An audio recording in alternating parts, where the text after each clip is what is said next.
ভাই সালাম আলাইকুম। আলহামদুলিল্লাহ।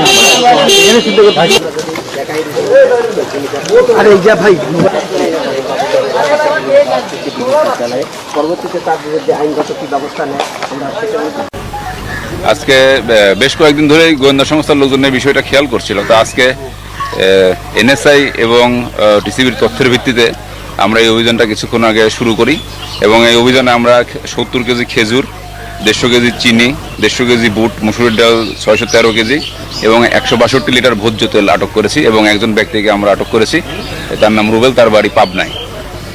তা আমরা জানতে পেরেছি সে দীর্ঘদিন এই রমজান শুরু হওয়ার আগ থেকেই এই অনৈতিক কাজের সাথে জড়িত ছিল। তার নামে একটা ডিলারের লাইসেন্স আছে এরকম সে দাবি করেছে, কিন্তু আমরা এখন এটা কনফার্ম করতে পারিনি। সে প্রায় প্রতিদিন এই ট্রাক সেলের নামে যে মালামালগুলো তুলে নিত এবং এই মালামালগুলো যাদের প্রাপ্য তাদেরকে না দিয়ে এখানে এনে জমাট করতো এবং পরবর্তীতে বিক্রি করতো।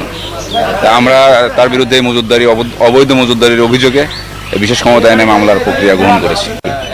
তো আমরা আজকে গোপন সংবাদের ভিত্তিতে আমরা জানতে পারি যে এখানে কিছু পণ্য অবৈধভাবে মজুত করা আছে।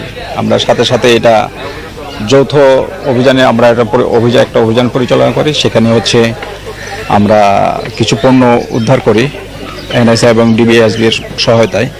তো এর যেই ডিলারের সংশ্লিষ্টতা পাওয়া গেছে প্রাথমিকভাবে, আমরা তার বিরুদ্ধে একটা মামলা, বিশেষ ক্ষমতা আইনে মামলা করা হয়েছে। মামলা প্রক্রিয়া চলমান এবং এটা তার শাস্তি কী হবে এটা আদালত বলতে পারবে আর কি।